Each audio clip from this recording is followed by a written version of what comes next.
Imagine the map of Europe with Germany and France divided, shorn of the infrastructure that ties them together. Would the old continent still stand if these two powerhouses were not working together? Well, that's how things have been for the Philippines, a sprawling archipelago of thousands of islands, where even its capital of Manila is split by geographic barriers like the river that runs through it, and which has gone on for decades without adequate transport links between the north and south sides of the megapolis. However, Manila's rapid transport system is getting a serious makeover. Commuting in the Southeast Asian megacity is said to be revolutionized by the construction of the South Commuter Railway, an integral part of the North-South Commuter Railway, or NSCR, which will connect the disjointed city and maximize its economic potential. By connecting Metro Manila and Calamba City with a 54.6-kilometer modern railway line, the new route will boast 18 accessible stations and promises to slash travel times by over 50%, alleviate road congestion, and reduce greenhouse gas emissions. The Asian Development Bank and the Japan International Cooperation Agency have provided much of the financial muscle behind the project, and in the case of the Japan International Cooperation Agency, some necessary savoir-faire on how to optimize the railway for resilience against natural disasters, a skill honed after decades of dealing with earthquakes in Japan, and aims to provide a fast, safe, and inclusive public transport system. The Philippines is aiming to become the economic powerhouse of Southeast Asia. With its growing 110 million population, in 2023, the Philippines led Southeast Asia in economic growth. Filipino service workers are a common sight in much of North America, Europe, and across the Arabian Gulf, and its remittances sent back by Filipino nurses, baristas, and carers that have helped turbocharge the economy back home, in turn improving consumer spending at home. However, far from wanting to rely on remittances and tourism as the primary sources of growth for the economy, an ongoing push is occurring to diversify growth drivers. The Philippines focuses on attracting foreign investments and infrastructural developments, such as projects like the Metro Manila Subway. Megaprojects like these are expected to significantly bolster real estate values and urban development and turn areas around new transit hubs into valuable real estate as accessibility is enhanced and travel times reduced. Infrastructure in the Philippines is making significant strides. The nation has embarked on 117 projects valued at $50 billion, which shows the increasing symbiotic relationship between the government and the private sector. New initiatives for busways and airports are being carried out, as well as the Metro Manila Subway and North-South Commuter Rail. Beyond transportation, investments are expanding into sectors like solid waste management, healthcare, and water resources, with standout projects such as the Philippine General Hospital expansion and a major water project for Metro Manila being brought to the fore. Upcoming projects targeting approval include developments in bus rapid transit and light rail systems, airport enhancements, and the National Identification System. Future plans up to 2025 include various ambitious projects like the new Cebu International Container Port and the Mindanao Railway Project Phase 3 to build on existing progress in the country's infrastructure development. So how long will the North-South Commuter Railway take to be up and running? The Department of Transportation aims to initiate partial North-South Commuter Railway operations by 2027, with full operations expected by 2029. The ongoing construction of the Tutuban-Malolos and Malolos-Clark segments is proceeding as planned. Originally, partial operations for the Malolos to Clark section were scheduled for 2026, but the new schedule sets this for the second quarter of 2027.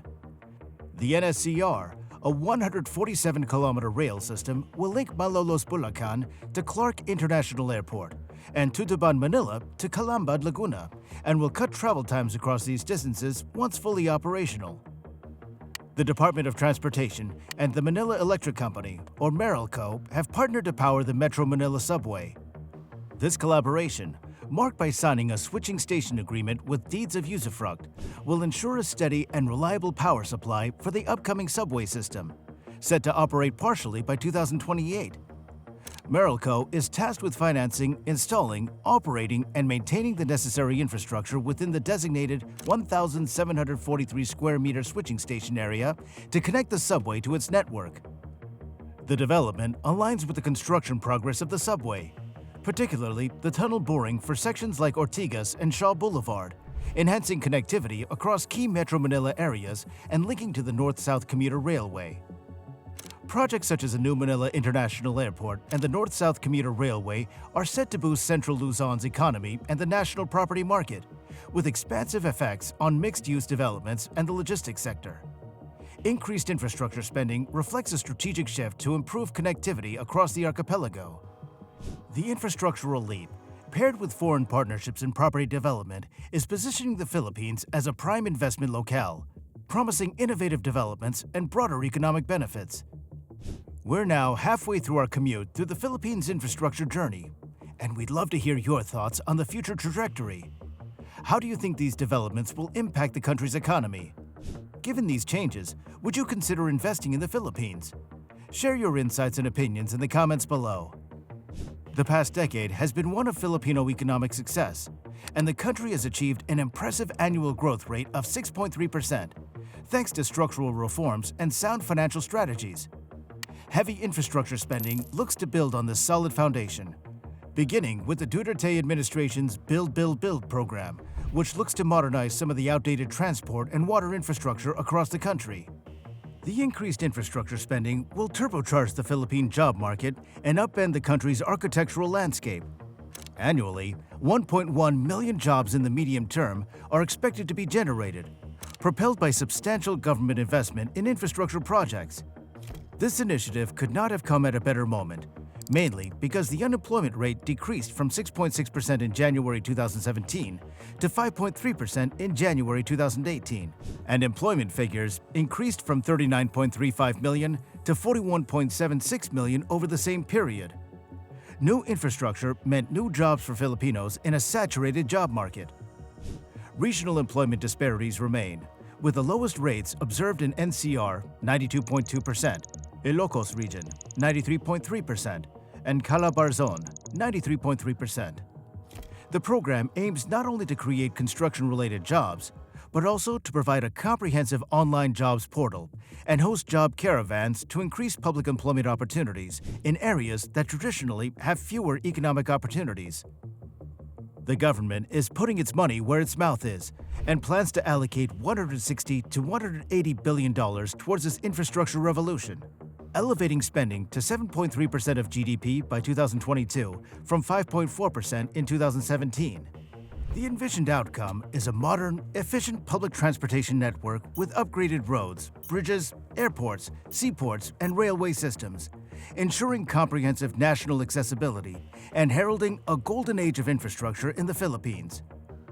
These infrastructural developments are expected to yield significant economic and social benefits, such as improving rural incomes through better market access, reducing business costs, and attracting investments. There's also a strong focus on making infrastructure more resilient to combat the Philippines' vulnerability to natural disasters and climate change, potentially reducing poverty and boosting agriculture. For these efforts to be practical, reforms in the Philippines are needed.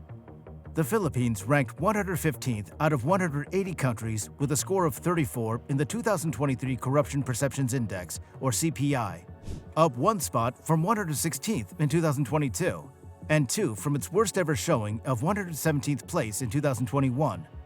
Therefore, enhanced public spending management, greater procurement transparency, increased private sector involvement, and improved public investment efficiency are crucial.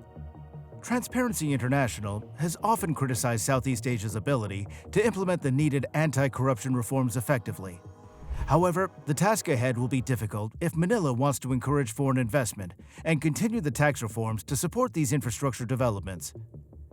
This endeavor is not just about urban mobility, but also reflects a broader commitment to enhancing the quality of life for Filipinos, fostering economic growth, and attracting global investment to create a new economy that doesn't just rely on foreign remittances.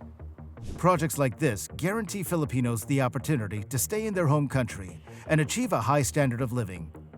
The success of such initiatives will undoubtedly write a new chapter in the nation's journey towards sustainable development and a more equitable future.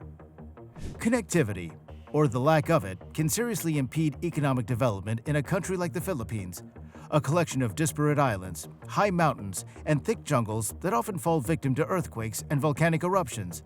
Investments in these large-scale projects look to offset some of the disadvantages that the country's less-than-ideal geography has inflicted on it, and, as a result, will catalyze developments in real estate, tourism, and various other sectors, positioning the Philippines as a key economic player in Southeast Asia.